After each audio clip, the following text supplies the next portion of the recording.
Assalamualaikum warahmatullahi wabarakatuh.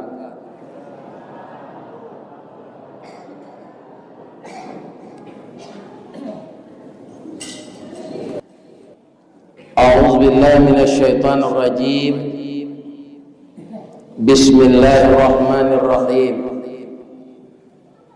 Hamdan wa syukran lillah. Salatan wa salaman ala rasulillah wa ala alihi wa ashabihi wa mawala wa la hawla wa la quwwata illa billah. Amma ba'd. Yang kita muliakan dan kita hormati Bapak Ketua Kemakmuran Masjid dan seluruh Bapak pengurus, yang kita hormati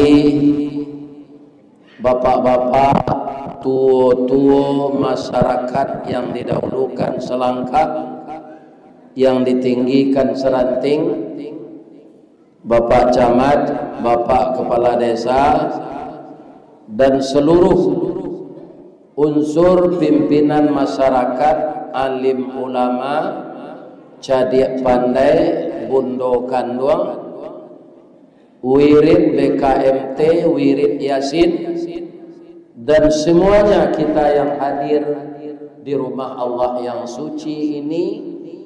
Pertama kita mohon kepada Allah dosa kita diampunkan dan dimuliakan kita dari dunia sampai ke akhirat. Amin. Ya Rabbal Alamin. Bapak Ibu, yang ingin saya ceritakan, bapak-bapak, ibu-ibu, kalau kita berangkat ke sana itu ada bacaan khusus yang tidak ada kita baca beribadah di negeri kita ini. Apa nama bacaannya? Talbiyah. Hanya itu ada di jamaah haji dan jamaah umrah. Dan itu tidak bisa kita baca untuk waktu salat. Masuk waktu maghrib seperti tadi, kita talbiyah. Labbaik Allahumma labbaik. Tidak ada apa. Jadi panggilan salat itu hayya 'alas salat, azan namanya. Jadi kalau kita ikuti bacaan itu ketika kita melaksanakan ibadah umrah, setelah kita berniat di miqat, nawaitul umrah wa ahramtu lillahi ta'ala, kemudian kita naik ke mobil dari sana menuju Makkah Al-Mukarramah. Yang kita baca sepanjang jalan itu, labbaik Allahumma labbaik, labbaik la syarika laka labbaik, innal hamda wan ni'mata laka wal mulk la syarika lak. Pertanyaannya, berapa kali kita membaca labbaik? Saya ulang membaca. Labbaik Allahumma labbaik, labbaik la syarika laka labbaik. Berapa? 4. Kaum muslimin, itu apa artinya? Ini saya ya Allah memenuhi panggilanmu. Kenapa 4? Labbaik Allahumma labbaik 2, labbaik la syarika laka labbaik 4. Labbaika yang pertama kita lahir ke dunia ini, yang dimulai kita diciptakan oleh Allah setelah orang tua kita menikah, mereka bergaul, kemudian bercampurlah air tulang sulbi sang ayah dengan air tulang dada sang ibu, disebut namanya sperma dan indung telur. Maka menjadilah dia segumpal darah. Ya kan? Dan itu dimulai dengan proses yang bernama nikah. Nah, kalau orang melakukan hubungan biologis tanpa nikah, itu namanya zina. Dan zina itu berbahaya. Apa bahayanya? Misalnya seorang yang sedang pacaran berzina, kemudian hamil yang perempuan.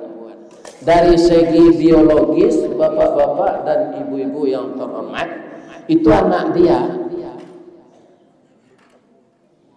Jadi orang yang melakukan akad nikah itu tidak disebut zina.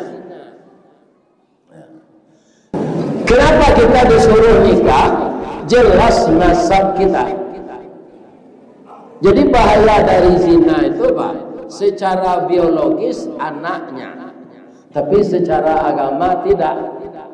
Kalau orang berzina itu anaknya perempuan, setelah anaknya itu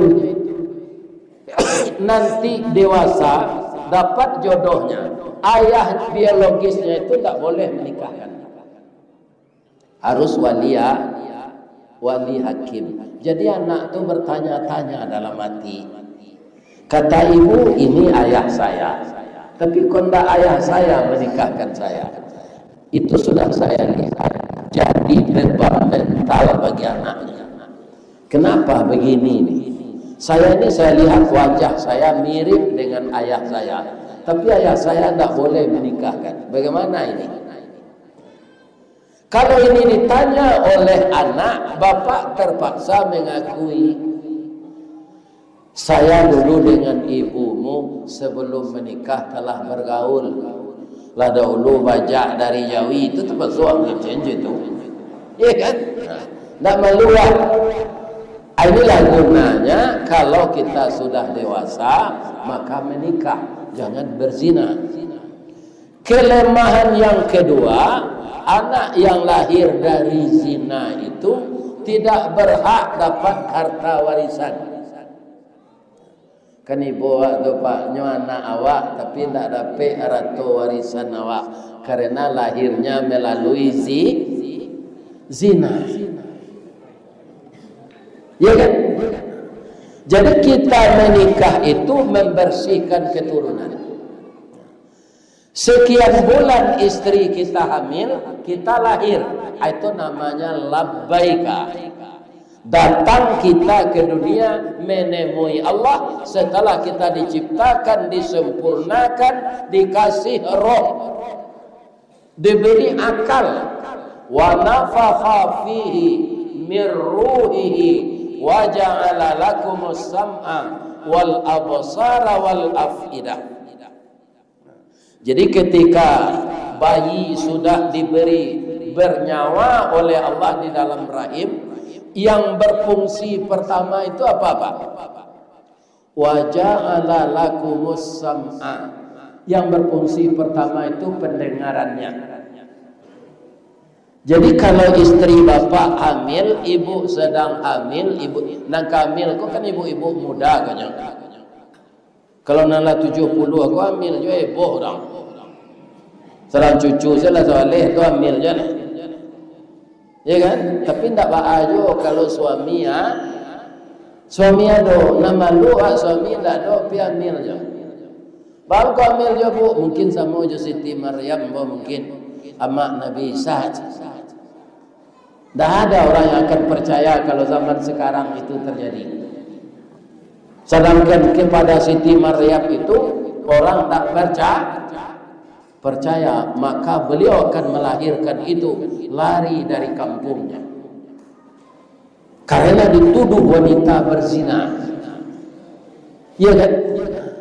Kalau ibu-ibu muda sedang hamil, dan sudah ditiupkan roh ke jasad anak kita yang dalam rahim itu, banyaklah membaca Al-Quran, banyaklah berzikir. Jangan lagu-lagu ndak sendiri ketika hamil, karena anak di dalam sudah bisa mendengar, pendengarannya sudah difungsikan oleh Allah. Wa ja'ala lakumus sam'a, sudah kami fungsikan pendengarannya.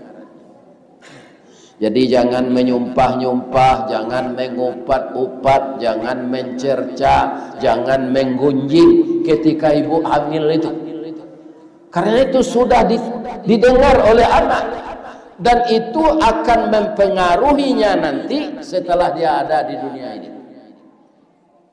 Pak, Bu, sedangkan duduk saya kalau istri hamil, kecil orang tua-tua, yuang, jangan duduk, jangan dekat pintu, weko suri wali anak ang keluar. Benarkah itu? Tidak. Sebenarnya yang dimaksud apa? Pintu itu tempat orang lalu, tidak boleh duduk di sana. Maka jamaah nan terlambat datang maju kemari jadi pintu tu je duduk. Kok banyak lapang kan? Sebab pintu tu tampaklah lalu. Kalau duduk awak senang tampak orang lalu. Ada lagi anak-anak kita duduk di bantal. Apa kata ibunya? Nak, jangan duduk aja di bantal, dek bisu ikut coach. Ya dia bisu ikut kalau duduk di bantal. Tak, bantal tak tampak duduk, tapi tampak kapal. Kapalo itu sebenarnya. Untuk itu ibu-ibu muda, anak-anak saya, kalau hamil agar anak itu baik akhlaknya, maka banyaklah zikir dan membaca Al-Quran. Mudah-mudahan anaknya hafiz nanti. Ya kan? Jangan melagu-lagu nanti elok ketika hamil. Jangan. Akan didengar oleh anak itu. Kita lahir ke dunia itu, apa kita yang bisa? Tidak ada apa. Kita hanya bisa menangis. Dan kita tidak punya baju, kita tidak punya celana, kita tidak punya kain, yang ada tangan di kepal, ya kan? Kemudian kaki kita terangkat, tangis keluar. Kenapa? Karena kita sedang memegang janji. Janji apa? Ketika roh akan ditiupkan ke tubuh kita, Allah bertanya. Seragam pertanyaannya Pak, karena roh itu satu kali diciptakan oleh Allah. Apa pertanyaan Allah? Alastu bi rabbikum? Itu pertanyaannya pendek saja. Apakah kalian roh-roh yang telah saya ciptakan ini mengaku bertuhan kepada saya? Alastu bi rabbikum? Semua kita menjawab. Orang Kuantan Singingi, orang Ujung Batu, orang Rokan Nudu, Rokan Hilir, Kampar, Lubuk Jambi, orang Gunung Toar, Desa Pantai. Sadonya mengecek, kata orang tu, qalu bala syahidna. Jadi serentak roh itu menjawab, katanya apa?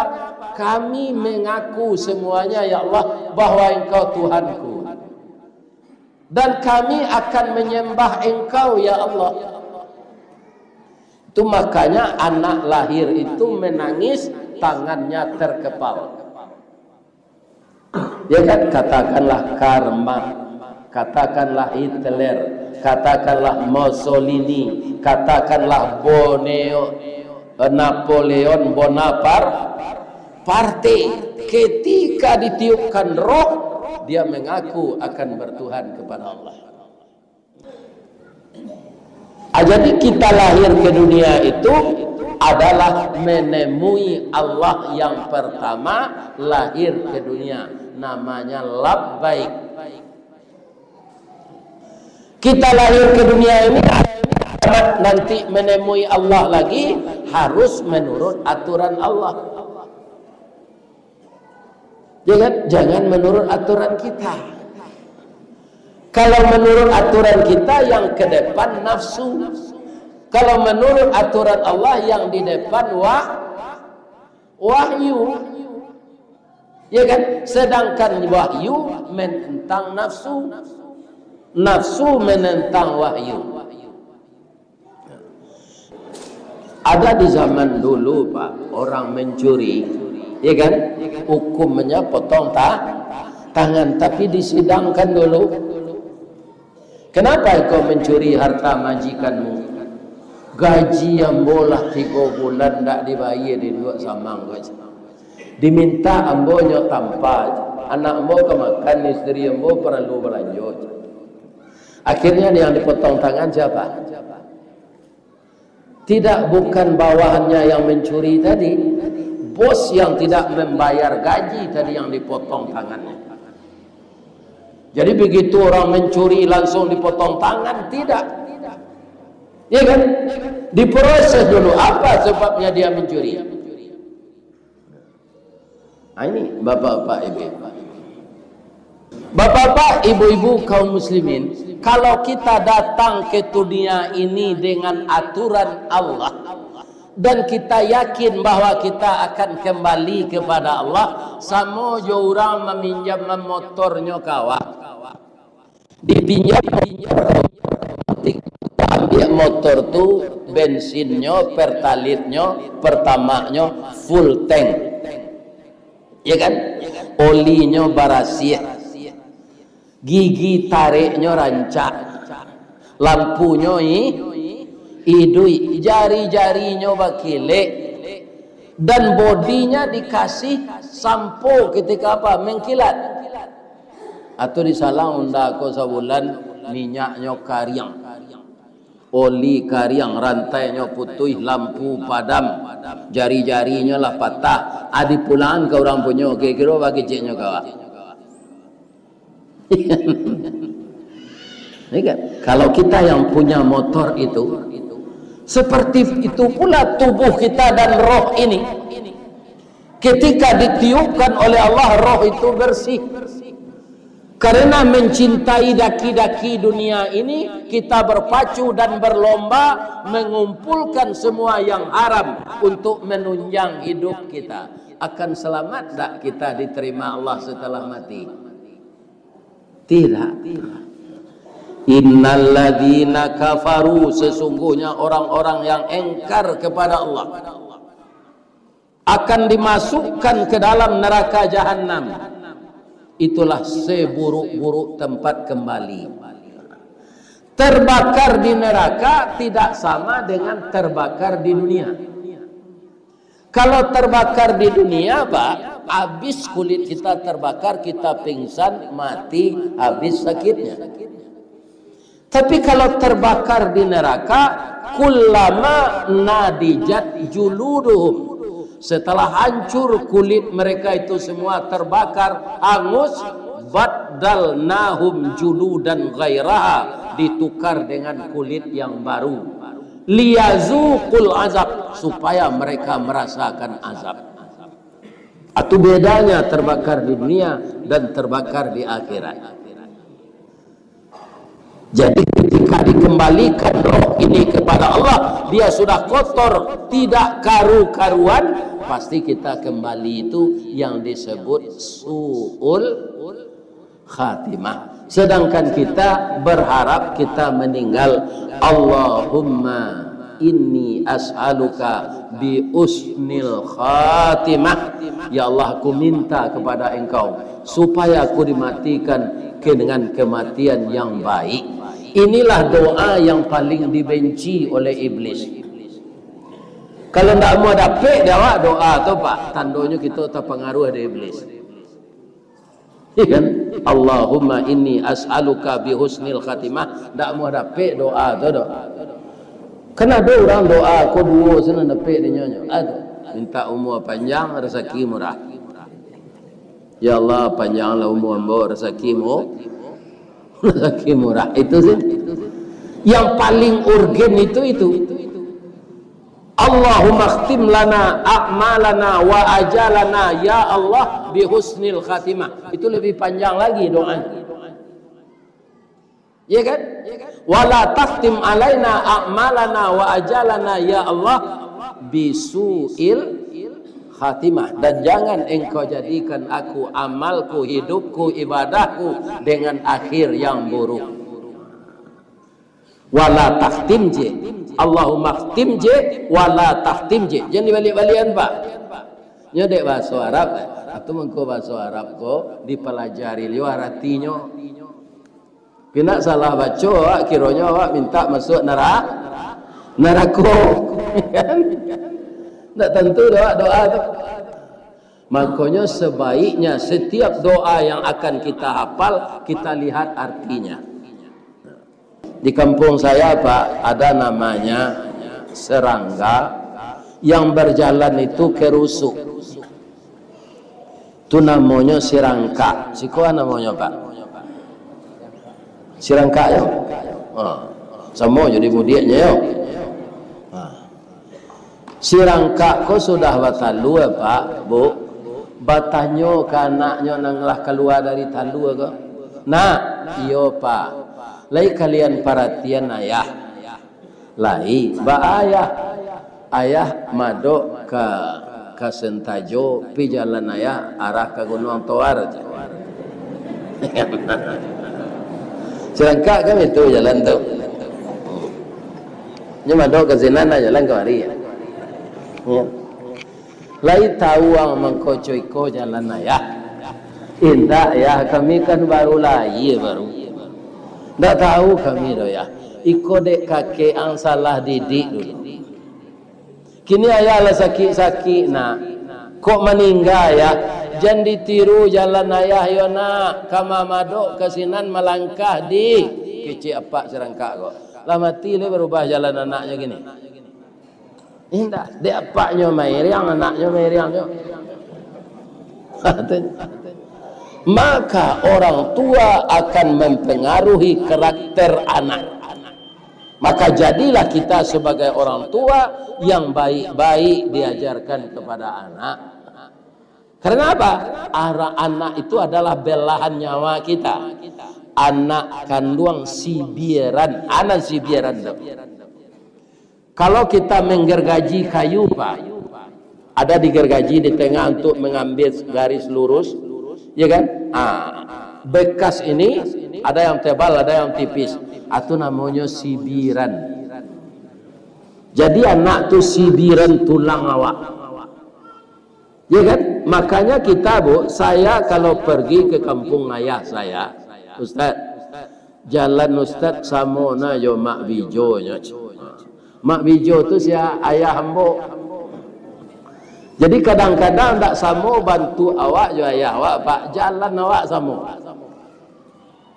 Kadang-kadang suara awak samo. Iya kan? Itu dia. Karena gennya itu. Maka anak itu beberapa persen akan dipengaruhi oleh sifat kebiasaan ayah dan ibunya. Tapi untung juga kalau ayah jahat tapi ibu baik, anaknya jadi baik. Ada ayah jahat, induknya elok, ada siapa? Ayah Nabi Ibrahim. Ayah Nabi Ibrahim itu jahat Pak, namanya Azar, membuat patung, mempersekutukan Allah. Tapi ibu Nabi Ibrahim orang baik, ibunya ini yang mengambilkan dia. Dia bernapas, dia makan itu melalui plasenta dari ibunya, bukan dari ayahnya. Jadi bisa saja bapak-bapak kalau ayah jahat, ibu baik, Allah mentakdirkan anak ini seperti ibunya. Jadi orang baik deh. Ya kan? Tapi ada juga kaum muslimin, ayahnya Nabi tapi anaknya jahat. Pertama, anak Nabi Adam bernama Qabil. Itu dibunuhnya adiknya Pak. Yang kedua, anak Nabi Nuh, Kan'an. Yang ketiga, anak Nabi Lut dan istrinya. Ini anak-anak Nabi dan istri Nabi yang durhaka. Ibu-ibu kalau dapat di zaman awak kini ko suami Nabi gadang tidak. Ko adalah nabi di zaman awak gua, dapat jodoh ibu nabi atau rasul, gadang nanti. Gadang. Sedang kepala desa si suami lah gadang nanti. Iya kan? Bu, suami ibu lah pakai map lo kini kama pahit. Tu ada lo stempel di tangannya. Alun tahu lah yo, ayah si John kalau jadi kepala desa. Ada rasa bangga dalam hati awak suami tak pakai di masyarakat. Tapi istri Nabi Nuh tidak bangga suaminya Nabi. Kenapa? Karena hatinya telah tertutup. Makanya kita setiap saat bacalah doa kepada Allah untuk membuka hati. Kalau doa minta rezeki tidak usah lagi Pak. Selama duit dapat rezeki. Tidak usah minta rezeki. Ya Allah dia lambur rezeki. Asai duit dapat rezeki. Kalau lah mati putih, tiada juga sambung. Kalau dapat anak saleh, ya kan? Didoakan oleh anak. Itu rezeki yang berbentuk doa tadi mengalir ke kubur kita. Apa doa meminta buka pintu hati itu? Allahumma ftah qalbi. Ya Allah, bukakanlah pintu hatiku. Kamaftah qalbin Nabi Muhammadin sallallahu alaihi wasallam, seperti engkau membukakan pintu hati Nabi kami Muhammad sallallahu alaihi. Kalau hati kita tidak terbuka, Pak, itu namanya tertutup. Agar hati kita tidak kafir, tidak tertutup, baca doanya. Kalau hati kita telah terbuka seperti hati Nabi, itu akan masuk pelajaran semua. Tapi kalau hati kita tertutup, Nabi yang memberi pelajaran, kita tidak mau mendengarnya. Contohnya apa? Abu Talib. Abu Talib itu Pak memelihara Nabi semenjak umur 8 tahun setelah kakeknya meninggal. Sampai dia menikah dengan ibu Khadijah. Terus Nabi itu bapak-bapak dan ibu-ibu jadi rasul. Walaupun Abu Talib tidak masuk Islam, tapi dia membela Nabi. Iya kan? Namun bapak-bapak para jemaah karena hatinya tertutup, ketika dia sudah payah merenggang nyawa akan mati, apa kata Nabi? Paman, Yona, akuilah Ananda sebagai rasul. Bacalah 2 kalimah syahadat. Ananda menuntunkan kepada paman. Apa jawab Abu Talib? Dia peluk Nabi, Pak Muhammad. Saya sayang padamu, nak. Bagaimana sayang saya sudah engkau buktikan. Tapi untuk membaca kalimat yang engkau baca itu, jangan disuruh saya lagi. Lebih baik saya menyandang langit dan bumi ini segala isinya daripada membaca itu. Menangis Nabi, Pak. Karena dia tahu pamannya ini sudah banyak membantu Islam secara tidak langsung. Nabi menangis itu turun ayat mengingatkan. Apa bunyi ayat? Innaka la tahdi man ahbabta walakinnallah yahdi man yasha. Engkau tidak akan bisa menunjuki orang yang engkau cintai Muhammad, tapi Allah menunjuki orang yang dia sayangi. Di kalau ada dia kontan apa samandeh sebab Pak jo Pak, tapi tidak pernah salat pampuk pazina, tidak ada tobat. Nyoka mati jen Pak bisi lo la ilaha illallah la. Kalau nyopa kuah bau sekrete kuah dake nyolalo. Nyoka payah tu. Abi tu krete kuahnya. Mati sudah tu. Ya kan? Orang itu akan mati dengan kebiasaannya yang buruk kalau dia tidak tobat. Nah, agar kita jangan kafir, masuk kita ke labbaika yang kedua. Labbaika yang kedua apa? Kan nyampe tadi Pak. Labbaika yang kedua, kita hadir di masjid setiap terdengar suara azan. Jadi labbaika yang kedua itu menghadiri salat berjamaah ke masjid, yang terutama sekali laki-laki, Pak. Apa salat wajib na 5 waktu? Kalau Pak masih kerajo, kan ada musala di kantor. Berjamaah sinanjan seorang-seorang. Yang telah pensiun, rajinlah ke masjid ini salat berjamaah. Salat sunat boleh di rumah. Salat wajib yang 5 waktu di masjid. Kalau bapak salat 5 waktu di rumah, itu laki-laki salehah. Sedangkan kita laki-laki kok saleh, bukan salehah. Ya kan? Jadi panggilan Allah itu kita temui di waktu salat masuk. Itulah labbaika yang kedua. Ya kan? Bapak-bapak dan ibu-ibu yang terhormat, kenapa?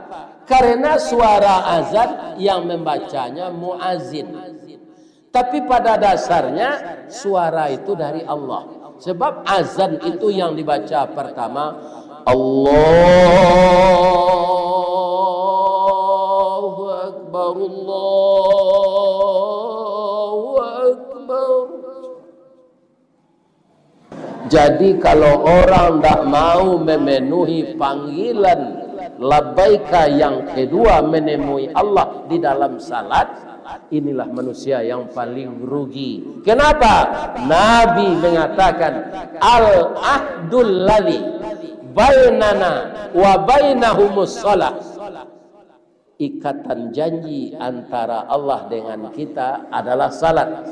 Faman tarakaha, siapa yang berani meninggalkannya, faqad kafara, maka kafirlah dia. Kembali kepada tadi, Pak. Kita yakin umat Islam ini kalau dikatakan kafir marah kita, Pak. Sebab hati kita terbuka menyembah Allah, tidak tertutup. Tapi orang yang meninggalkan salat, Nabi menyebut kafir. Ada hadis lagi yang lebih keras pula dari itu. As-salatu imaduddin. Salat itu tiangnya agama. Faman aqamaha faqad aqamadin. Siapa yang mendirikan salat berarti dia mendirikan agama. Wa man tarakaha faqad adamadin. Siapa yang meninggalkan berarti dia meruntuh agama. Coba kita ino-inoan, Pak. Gadang tak dosa meruntuhi agama. Ini Bapak-bapak. Jadi meninggalkan salat sama dengan meruntuh agama. Kalau ada anak bapak-bapak sudah lepas tanggung jawab, dia sudah dewasa, sudah nikah, tapi dia lalai salat, dia merantau di Jakarta, di Surabaya, di mana saja, ingatkan juga melalui WA. Nah, sekarang waktu salat sudah masuk. Salat ya nak, karena ini yang akan menyelamatkan kita di akhirat nanti. Iya kan? Ingatkan kepada anak kita. Ya kan? Di sinilah pentingnya kita berkomunikasi dengan Allah. Maka setiap orang azan itu labbaika yang kedua. Hadirlah kita di masjid, salat berjamaah. Tinggal ke kebun dulu, ndak usah metik sawit dulu, salat dulu. Nanti sudah salat 10 menit, pergilah ke kebun balik. Ya kan? Ndak akan terhalang kerja kita dengan ibadah. Karena kesibukan urusan dunia, kita lalai salat berjamaah. Itu suatu kerugian. Inilah yang disebut oleh Allah wal as, demi masa. Bersumpah Allah dengan masa, innal insana lafi khus. Manusia itu dalam kerugian. Kecuali yang tidak rugi itu siapa? Orang yang beriman. Orang beriman itu apa? Terdengar suara azan, dia datang salat. Jadi umumnya manusia rugi yang tidak memperhitungkan waktu untuk beribadah kepada Allah. Sebab waktu yang lampau tidak bisa dikejar lagi. Ya kan? Tidak bisa dikejar lagi apa saja kendaraannya. Waktu yang paling dekat kematian. Tidak bisa diprediksi. Makanya kita persiapkan diri dengan amal yang akan kita bawa mati. Kalau bapak sedang melihat anak ke Malaysia meninggal di sana saja kubur, Pak. Jangan dibawa ke Teluk Kuantan, mahal sewa pesawat. Kalau mai ke dibawa je pesawat ko pak para siang kalam ko tigo lah diantan mai ko ke sinan. Bikola tibo di tempat awak inyo nan turun paliang kudian. Kalau tahu penumpang pesawat membawa mai, nya tak mau naik kate. Jadi nan kita pikiran amal yang akan dibawa mati bukan tempat kita berkubur. Ada orang tak pernah salat dapat pi tanahnya laweh di mukom saji. Keciknya ke anaknya, nak ayah kalau sakit-sakit wah. Ayah kan tak salat dah nak. Tapi kok mati ayah kuburnya dikubur di muka di tanah di mukom saji. Kaya bayar boleh terang aja dia ayah orang azan. Sedang hidup kelera kan tak kubur saji. Apalagi lah mati lo ke mendengar suara Jadi yang penting tak tempat kita berkubur, ya kan? Nah, yang akan kita pikirkan sudah berapa banyak amal yang akan kita bawa mati. Kemudian labbaika yang ketiga kita pergi umrah dan haji. Atau labbaika yang ketiga. Ada biaya, ada kesehatan, ada kesempatan kita berangkat. Di sanalah labbaika yang ketiga. Saya yakin sudah bapak, ibu dan bapak sudah banyak mengunjungi tanah suci ini. Kalau ndak haji, umrah. Atau labbaika yang ketiga. Tadi labbaika berapa? 4. Itu belum datang kepada kita. Kalau ambo tanya ke Pak gini, Allah datang labbaika nang kampe, Allah.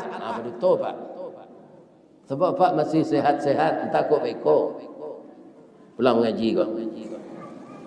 Kalau kini alun-alun nan labbaika nan kampe kok masih sehat wal afiat.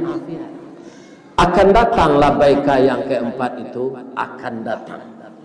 Akan donyo. Hari patang matahari turun awan ibarat merah sago malam nanindak lamolai. Kalaulah tibo saruan Allah aja sampai capek pemintu umur lah tibo dijangkonya. Tabuh di gua tigo-tigo badan baganjua babalik pulang ke tempat asa mulo jadi. Surui ke tanah nan sabingkah.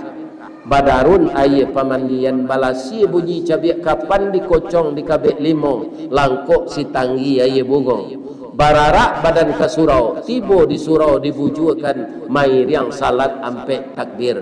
Sudah tu menuju ke pusaro, iyo ke pandam pakuburan, tak golek di liang lahat, tanah sebingkah bapa kalang, mair yang madok kabilat, di bateh papan nan sahalai, badoroh tanah penimbunan, tatagak mejan naduo, manyalo si pudyang hitam, doa dibaca penghabisan, kubur tatimbun orang pai. Ya betul Pak? Coba ulang balik. Mudah-mudahan jamaah yang datang malam ini masuk surga semua bersama Ustadz Ristawardi. Amin. Jamaah ambo doakan masuk surga, ambo doakan pulo masuk surga. Kita mulai segala amal dengan ikhlas. Jadi kalau ada salah saja ambo berceramah tadi Pak, karena Pak talambe minum de ulah perangai ambo, ya kan? Ambo mohon maaf. Aminum lah Pak. Kalau salah ke Allah ambo minta ampun. Asyhadu an la ilaha illa anta astaghfiruka wa atubu ilaik. Billahi taufik wal hidayah. Wassalamualaikum warahmatullahi wabarakatuh.